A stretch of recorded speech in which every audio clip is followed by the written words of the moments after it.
Welcome back to our week 2 of our Living Faithfully book study. I wanted to add some more helpful notes. I hope they're helpful anyway for this week's lesson.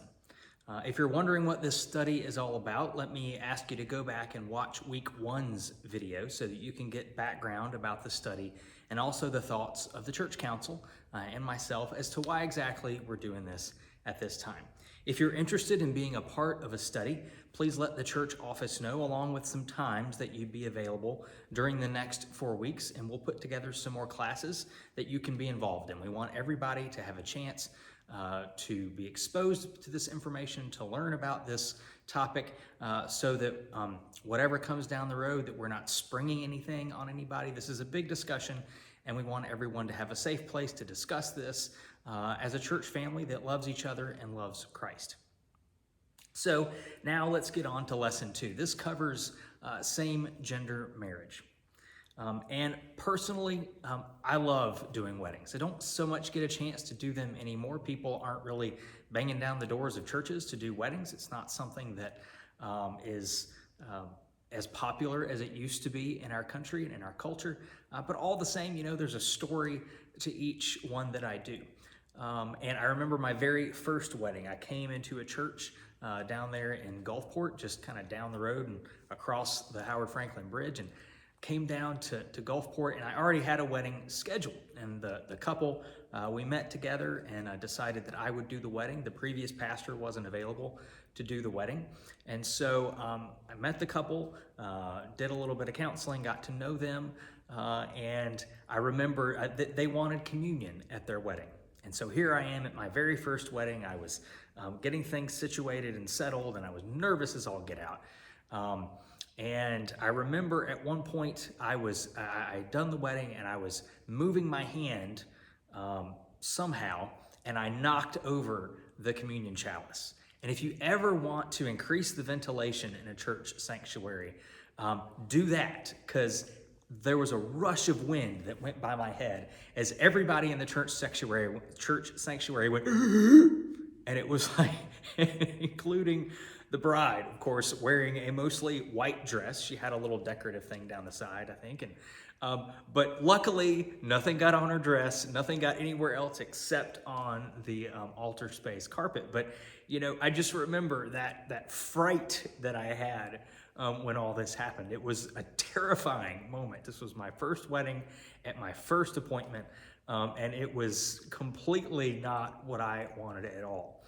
But all the same, each wedding that I've done, each marriage that I've been blessed to be a part of, comes with a wonderful story. And I continue to pray for those couples as they go about their lives. And, it's a privilege for me as a minister to be a part of those people's lives and a part of a special moment in their life. Now, the wedding ceremony and the United Methodist Church starts out this way. This is the greeting, the traditional greeting that we start out with in the United Methodist Church. Friends, we are gathered together in the sight of God to witness and bless the joining together of so-and-so and so-and-so in Christian marriage. The covenant of marriage was established by God, who created us, male and female, for each other. With his presence and power, Jesus graced a wedding at Cana of Galilee, and in his sacrificial love gave us the example for the love of husband and wife. And then I say, this couple comes to give themselves to one another in this holy covenant. Beautiful words to start out a wedding ceremony. And it's a wonderful thing that I get to start this out every single time that we do a wedding ceremony. Marriage, though, has our conception of marriage has changed over time, and we can see this in the Bible. The wedding service that I do as part of the hymnal in our book of worship as well is not the wedding service that Christian ministers have always done, not even in the Methodist Church and the Methodist movement. In the Old Testament, there's that beginning command to Adam and Eve, be fruitful and multiply. And so that is what marriage really in the first part was about. Adam and Eve, there's no real ceremony, but they marry each other. I guess there wasn't much choice at the time. And then this fruitfulness and multiplying of people, having babies and spreading over all the earth is part of what marriage is about. And that really goes all throughout the Old Testament. There's a whole lot of polygamy in the Old Testament. There's also levirate marriage. And what we consider is kind of a traditional, quote unquote, marriage. There's not a whole lot of that in the Old Testament when you get down to it. Levirate marriage was when, and it's commanded in the Old Testament, if a brother passed away, so if my brother passed away, I would be commanded to take his wife as my wife and have children, have heirs by, kind of have heirs through me, but of course they would be my brother's heirs. I would produce heirs for that family because he's my brother. Now, that's a little different than what we think of marriage as today. There's also, you read about not just polygamy, that kings and people who could afford it, or sometimes who couldn't, may have several different wives. They also had concubines, which concubine it's a more official sounding way to say mistress, really. It was just an official mistress of the king or of some ruler or someone like that. And through all this, really women more often than not were the accessory. They weren't an equal partner in this relationship. Marriage was generally, arranged. It was done by the men and the parents. They would get together and they'd say, here you go. Oftentimes you might marry, your one cousin that you had, because that was kind of keeping that things in the family. Marriage was also done to form alliances with other families, so you could bond each other together, and your family and this family and this family would now be united through your marriage. And if you had a lot of kids, that meant that you could have a lot of different alliances. You would be a politically important family. And we're fast forwarding a little bit, but you look at, there was, she wasn't a queen, she was an empress in Austria, and she had tons of children. And through those tons of children, she married them off to almost every single country in Europe, it seemed like. And that increased the power of Austria, if I'm remembering my history right, because she was now joined with all these other countries. And the Austro-Hungarian Empire was bigger and more important. It wasn't bigger, it was more important and more connected, because literally her children were connected with all these other kingdoms in Europe. So getting back to marriage in the Bible, in the New Testament, Jesus is not married. He never has any children. We're not told anything. I know people dream and have lots of stories about Mary Magdalene. That's not really a biblical conception. Well, that's a whole nother conversation for a whole nother time. But Jesus is not married. He has no children, and he sort of resets the clock on this be fruitful and multiply thing. He corrects people. There's one story in the Gospels where he corrects somebody. He says, well, did they not have children because they were cursed? He's like, no. This isn't what it's about, guys. And that was because they were going with that old interpretation of what marriage was all about. It was all about children. And couples who were married and didn't have children, it was viewed as shameful. People, it was viewed as maybe a curse that had happened to them because they weren't able to fulfill this important commandment there in the very beginning from God.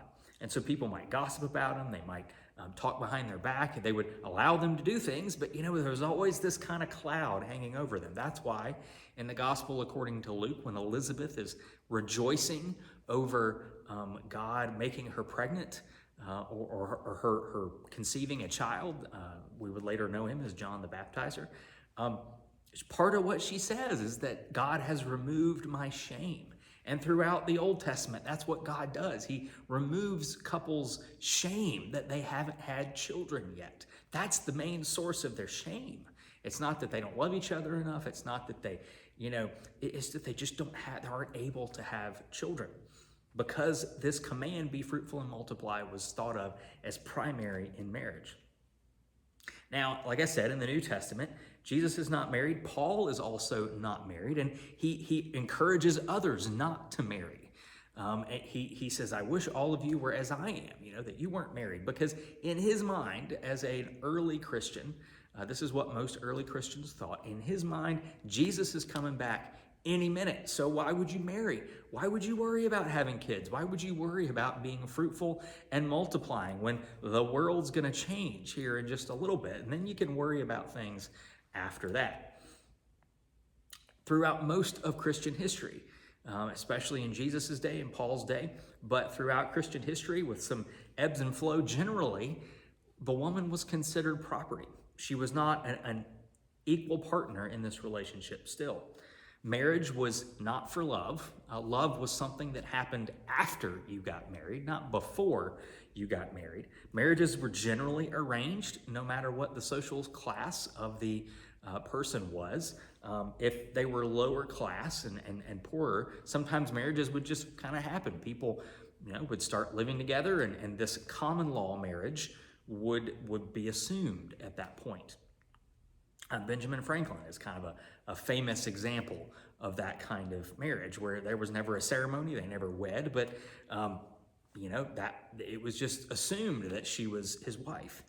And so anyway, marriage was not for love, it was arranged. Also, in early Christian history, people, monks and nuns, religious folks, committed to a life of celibacy. In their desire to be more like Jesus, they wanted to remove that part of their life, and certainly that did happen in the Old Testament. But it became much more of a specific calling for people in Christianity, because of course Jesus modeled that. It was also sometimes done as a penance for sin. You've probably all heard the story of so-and-so getting pregnant as a teenager and going to the convent. That's kind of a trope in our society. Well, it was a trope for a reason. It's something that did happen to a lot of folks. In the recent past, there was a covenant in the marriage vows, and part of that covenant made by the woman and not the man was to love, honor, and if you remember this, if you're old enough to remember this, you might be thinking what I'm thinking, to love, honor, and obey. Some of you might remember those kind of weddings where that was said as marriage vows. Maybe you said it in your own wedding at some point time long ago if you've been married long enough. Or you remember it in some sort of movie or scene or whatever, or you've heard about it from other people. So, but gradually, and in recent history, we've moved to a more equal vow structure. In our current hymnals, the vows for the husband and the wife are exactly the same. She doesn't promise anything different than he promises, which, by the way, I think is a great addition. But that wasn't thought of as a marriage. In fact, husbands might be a little bit shamed for that, of allowing their wife to be an equal partner. How in the world could they do that? He's the leader of the home. He's the one who sets the tone and is the power broker. She's not. How could he allow her to do that? It was thought of as very emasculating to have a man actually do that and allow his wife to do that in most cases. We also now think of love differently. Romantic love we think of as happening before marriage, whereas in most marriages before, 100 years ago or so, well, and probably closer to 200, really the Victorian era, the Romantic and Victorian era is when this idea of love before marriage, falling in love, really blossoms. And that was in the mid 19th century, 1820s or so, to later on in the 1850s. That was kind of when world culture began catching on to this idea. And so this idea of love happening after marriage, or love being something you did for your spouse and with your spouse, not that it was a feeling, but that it was a verb, those ideas begin to fade away, and people begin to marry because of love and also end marriages because of love too. Also, when I have done weddings, some couples even write their own vows, which would have been thought of as terrible in the past. And some of those vows that they've written, I've kind of thought maybe that the hymnal could do better, but it's their choice. I take that risk when I allow a couple to do that. But couples write their own vows now. That would have been thought of as crazy in the past. And now, some people argue that we should continue changing the definition, the conception of marriage, and allow the covenant of marriage for same-gender couples. Now, in our current book of discipline here in the United Methodist Church, I'll show this to you again. This is our book of discipline. We affirm that marriage is between a man and a woman. It's actually, what I just read there in the hymnal. And I think we generally keep to the picture that you see on the stained glass window behind me, that there's a husband and a wife, and hopefully they will have children. It's not so much mandated anymore. People don't quite look at couples without children in the same way, although there are some kind of echoes of that. But officiating at a same-gender wedding is against our current discipline. It's something that ministers can be brought up on charges for, they can be disciplined for, and also holding a same-gender wedding ceremony in our churches is against current discipline. Now, the trustees of each local church are kind of in charge of the building usage of that church, and so they set the bylaws, and so really it's a partnership, and so a pastor can't just decide to hold any wedding inside of a church. It's always, when someone signs a building use contract, it always, the pastor agrees to do the wedding, but the trustees really should agree to hold the wedding. That's how our system is made to work. And so when this breaks down, if there is a same-gender wedding held in a United Methodist Church, then it is against our current discipline. Just kind of for the record, in case you're wondering, because some people ask me this, I've been a minister since 2007, so 15 years is how long I've been appointed to United Methodist Churches. I've never been asked to do a same-gender wedding, nor are there currently gay couples, lining up outside our door and waiting for us to be open, waiting at our doors to get married. Like I said, churches really aren't, even with heterosexual couples, churches generally aren't a place where most people want to get married anymore. It's kind of sad to me, but that's kind of the reality that we're living in. In fact, I really haven't done very many weddings at all. The ones that I've done, I remember them because they've been so precious to me. They have not been, I've done way more funerals than I have done weddings. Also in a continuing kind of redefinition of weddings that I think I should mention in this discussion, most of the couples that I've married in my 15 years, in fact, I can't think of one that hasn't been this. Most of the couples I've married have been living together prior to their wedding, which would have been grounds for me saying, heck no, I'm not marrying you, not so long ago. But now, you kind of realize that the reality is what it is, and you want to honor this couple coming to you to do the wedding, that if they seem sincere and you think they're ready for marriage and you think that they're doing their due diligence to make sure that a Christian wedding is indeed what they want, that sure, I will usually agree to do the wedding. In case you're wondering, I require at least 3 sessions of counseling before I will do the ceremony. I don't have to do the actual counseling. It can be done somewhere else. My Heather's brother and his wife, I did their wedding, and of course, this was before Zoom, so we didn't do the counseling. I didn't do the counseling. They did it at their church, but I did the wedding in Alabama, and it was a wonderful thing. I was so happy to do it, and I'm not just Uncle Robert to their kids. I'm also the pastor that did their wedding, so it's kind of a neat thing.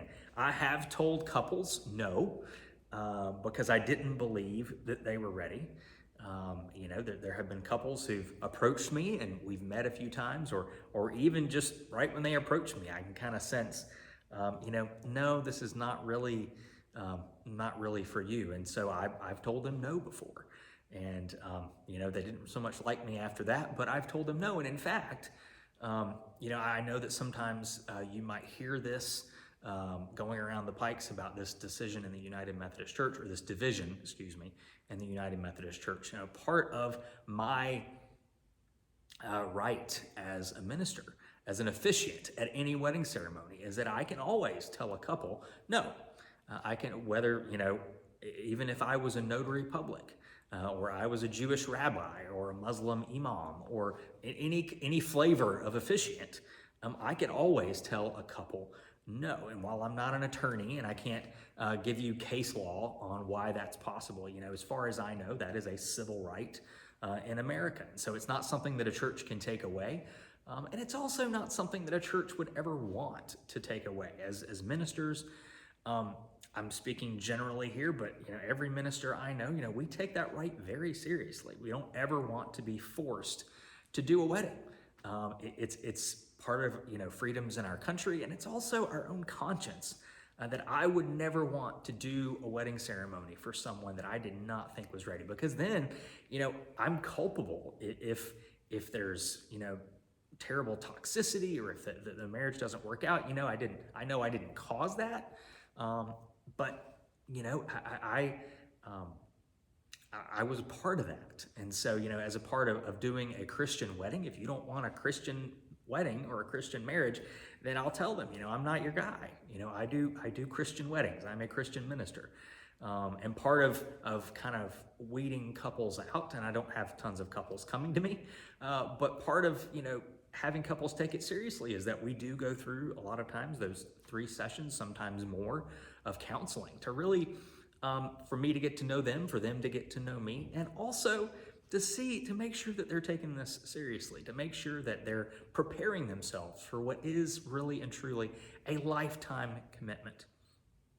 I think nowadays we think of marriage more as a partnership, as an equal partnership. Both partners, we may think of the man as being more in a leadership role sometimes, but not always. And we generally think of the woman as maybe having a specialty in certain areas of the marriage because of being a woman. But that category is not even real. I know a lot of marriages where the woman is she's the breadwinner, she's the one that's out there. The husband has things that he does, but he's taking a different role, and different role than you would probably think 50 years ago for a traditional marriage. I think it also, come to think of it, is also how we refer to married couples. I want to point something out to you real quick.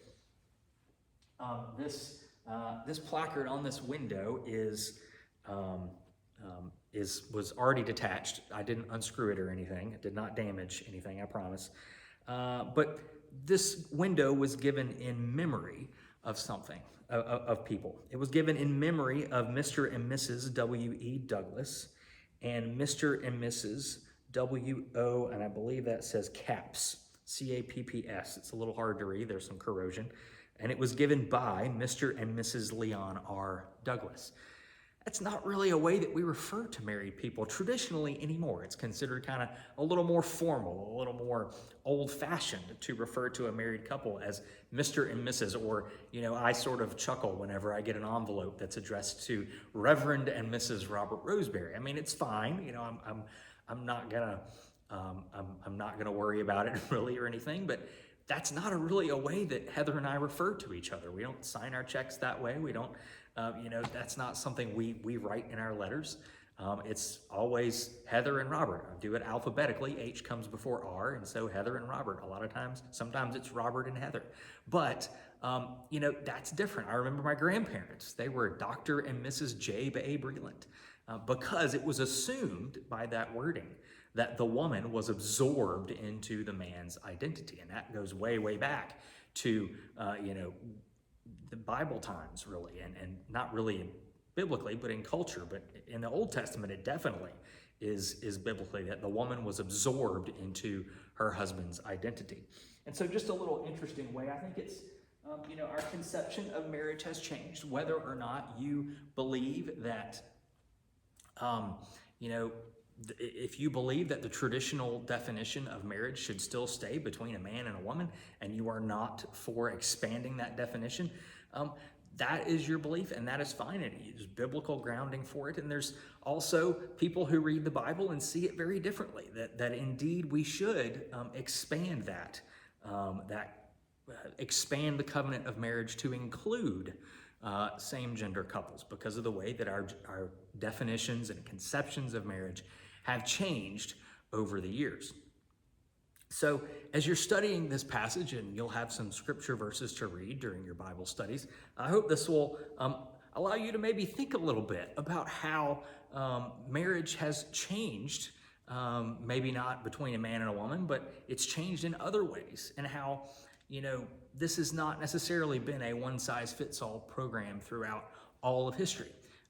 And so as we're talking about this topic with each other, as we're learning about this ongoing discussion in the United Methodist Church, I hope and pray that as you learn from this lesson too, that we will indeed find new and more powerful ways to live faithfully as United Methodist Christians and live faithfully in a community of faith that honors people and honors what they bring to the table. So whether or not you believe in same-gender marriage, or whether you think that even it should just be spoken under a different category, that's fine, but it just doesn't need to be called marriage, or whether you believe that it's completely wrong, you'll find parts of that in defensible in Scripture, and also you can find parts of that defendable in Christian history even. There's a couple of little instances where you begin to wonder, well, geez, what was that they did then? But regardless of all that, I hope and pray that your marriage, if you are married, is a blessing to you and a blessing to your spouse. I hope and pray that that minister who married you and your spouse a long time ago was a blessing to you, and you think of that day fondly. I know I do. And I hope and pray that your marriage, whether or not it includes children, whether or not it includes what people might traditionally feel like is in a marriage, is a blessing, like I said, to you and your spouse, and also to the world. Because I think ultimately, regardless of where you fall on the traditional or non-traditional spectrum, that's something that we can all be happy about. So may the Lord bless you and keep you today. Have a wonderful week, and I hope that this little review of the lesson today has been a blessing to you. God bless, and thank you.